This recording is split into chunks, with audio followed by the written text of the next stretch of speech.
인생의 황금기, 말년의 진정한 의미. 많은 사람들은 청춘을 인생의 전성기로 여깁니다. 하지만 불교의 가르침은 우리에게 다른 관점을 제시합니다. 진정한 인생의 완성은 오히려 말년에 이루어진다는 것입니다. 이는 얼핏 모순적으로 들릴 수 있습니다. 육체는 쇠약해지고 사회적 역할은 줄어들며 남은 시간은 점점 짧아지는 시기에 어떻게 인생의 완성이 이루어질 수 있을까요? 이 질문에 대한 답을 찾기 위해 우리는 먼저 불교의 핵심 가르침 중 하나인 무상의 개념을 이해해야 합니다. 무상이란 이 세상의 모든 것이 변하고 사라진다는 진리를 의미합니다. 젊은 시절에는 이 진리를 온전히 받아들이기 어렵습니다. 우리의 몸은 건강하고 미래는 무한해 보이며 성공과 행복이 영원할 것 같은 착각에 빠지기 쉽기 때문입니다.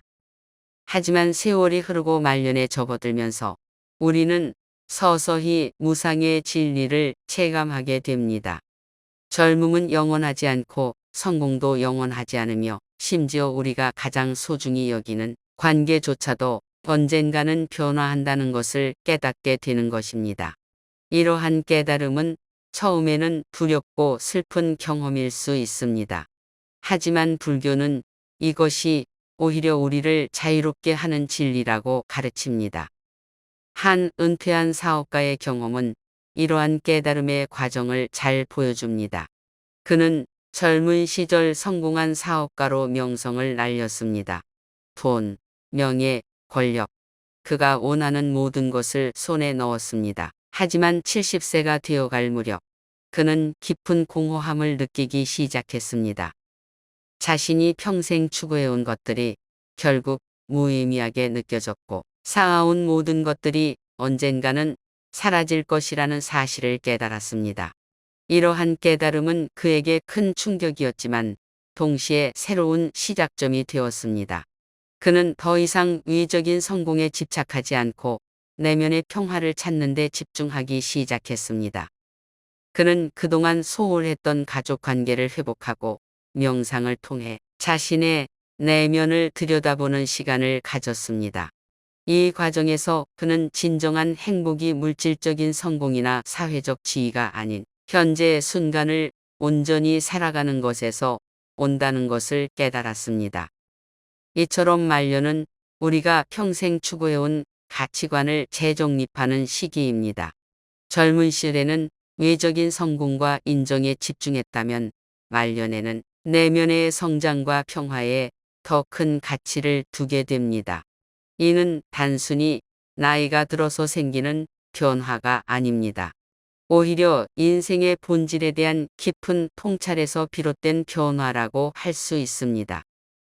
불교에서는 이러한 변화를 집착에서의 해방이라고 설명합니다. 우리가 젊었을 때는 많은 것들에 집착합니다. 더 높은 지위, 더 많은 재산, 더 나은 외모 등 끊임없이 무언가를 추구하며 살아갑니다. 하지만 이러한 집착은 오히려 우리를 괴롭히는 원인이 됩니다. 얻지 못한 것에 대한 불만, 잃을지도 모른다는 불안, 남들과의 끊임없는 비교, 이 모든 것이 집착에서 비롯되는 고통입니다.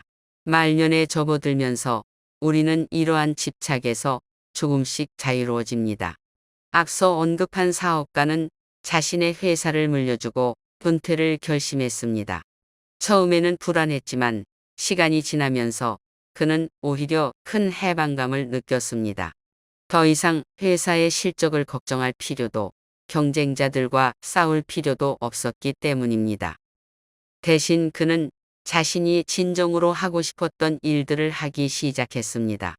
오랫동안 미뤄왔던 그림 그리기를 다시 시작했고 지역 노인복지센터에서 봉사활동을 하기 시작했습니다. 이전에는 시간 낭비라고 여겼던 일들이 이제는 그에게 큰 기쁨을 가져다 주었습니다. 이것이 바로 불교에서 말하는 욕망을 내려놓는 것의 의미입니다. 우리가 욕망에서 자유로워질 때 비로소 진정한 행복을 경험할 수 있다는 것입니다. 말년은 바로 이러한 자유를 경험할 수 있는 최적의 시기입니다.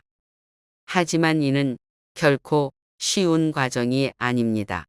평생 동안 익숙해진 사고방식과 생활 패턴을 바꾸는 것은 큰 용기와 노력이 필요합니다. 60대의 한 여성의 이야기는 이러한 변화의 어려움과 보람을 잘 보여줍니다. 그녀는 평생을 전업주부로 살아왔습니다. 그녀의 모든 삶은 가족을 위한 것이었습니다. 남편의 성공을 위해, 자녀들의 미래를 위해 자신을 희생하며 살아왔죠. 하지만 자녀들이 모두 독립하고 남편과도 서로 할 이야기가 없어지면서 그녀는 큰 공허함을 느꼈습니다. 그녀는 우연히 참가한 명상 수업에서 불교의 가르침을 접하게 되었습니다. 처음에는 낯설고 어려웠지만 점차 그 가르침들이 자신의 삶에 큰 위로가 된다는 것을 깨달았습니다. 특히 자아에 대한 불교의 가르침은 그녀에게 큰 깨달음을 주었습니다. 불교에서는 고정된 자아란 존재하지 않는다고 가르칩니다. 우리가 나라고 생각하는 것은 사실 끊임없이 변화하는 요소들의 집합일 뿐이라는 것이죠. 이 가르침은 그녀에게 큰 위로가 되었습니다. 그동안 좋은 어머니, 헌신적인 아내라는 정체성에 갇혀 살아왔던 그녀는 이제 자신을 새롭게 정의할 수 있는 자유를 얻게 된 것입니다. 그녀는 60대의 나이에 새로운 도전을 시작했습니다. 평소 관심 있던 온예를 본격적으로 배우기 시작했고, 지역 커뮤니티 가든에서 자원봉사를 하기 시작했습니다. 처음에는 서툴렀지만 점차 실력이 늘면서 그녀는 큰 자신감을 얻었습니다. 더 이상 누군가의 아내나 어머니로서가 아닌 그저 자기 자신으로서 인정받고 사랑받는 경험을 하게 된 것입니다. 이처럼 말년은 우리가 진정한 자아를 발견하고 실현할 수 있는 시기입니다. 젊었을 때는 사회적 역할과 책임에 얽매여 자신의 진정한 모습을 잃어버리기 쉽습니다. 하지만 말년에는 이러한 외적인 제약에서 벗어나 온전히 자신에게 집중할 수 있는 기회를 갖게 됩니다. 물론 이 과정이 항상 순탄한 것은 아닙니다. 오히려 많은 사람들이 말년의 깊은 상실감과 우울을 경험하기도 합니다. 젊음의 상실, 사회적 역할의 축소, 건강의 악화 등 다양한 요인들이 우리를 괴롭힐 수 있습니다. 하지만 불교는 이러한 어려움조차도 우리의 성장을 위한 기회가 될 수 있다고 가르칩니다. 예를 들어 건강의 악화는 우리에게 큰 고통을 줄 수 있습니다.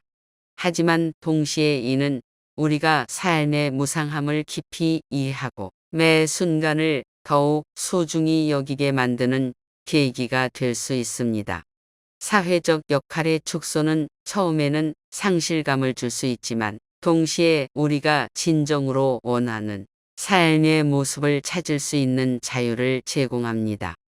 80세의 한 노인의 경험은 이를 잘 보여줍니다. 그는 말기암 진단을 받았고 의사는 그에게 6개월의 시간밖에 남지 않았다고 했습니다.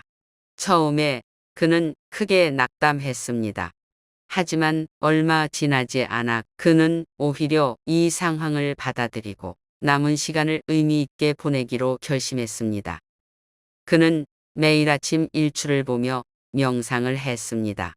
그리고 하루하루를 마치 인생의 마지막 날인 것처럼 소중히 여기며 살았습니다. 가족들과 더 많은 시간을 보냈고 오랫동안 멀어졌던 친구들과도 화해했습니다. 심지어 그는 자신의 장례식을 직접 계획하며 삶을 축하하는 파티로 만들기로 했습니다. 놀랍게도 그는 의사의 예상보다 훨씬 오래 살았습니다. 2년이 지나고도 그는 여전히 건강했고 오히려 이전보다 더 행복해 보였습니다. 그는 종종 이렇게 말했습니다. 죽음을 앞두고 나는 오히려 살아있음을 더 깊이 느끼게 되었어.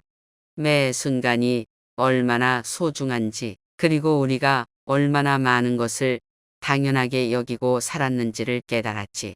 이 노인의 이야기는 불교에서 말하는 죽음에 대한 명상의 중요성을 잘 보여줍니다.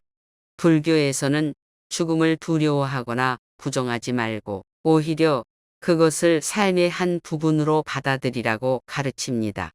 죽음을 의식하며 살 때 우리는 오히려 더 충실하게 현재를 살 수 있게 된다는 것입니다. 이는 말년의 또 다른 중요한 측면을 보여줍니다. 말년은 우리가 삶과 죽음의 의미를 깊이 성찰할 수 있는 시기입니다.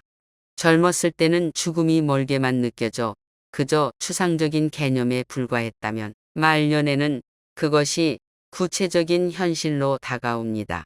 이는 두렵고 불안한 경험일 수 있지만 동시에 우리의 삶을 더욱 의미 있고 충실하게 만드는 계기가 될 수 있습니다.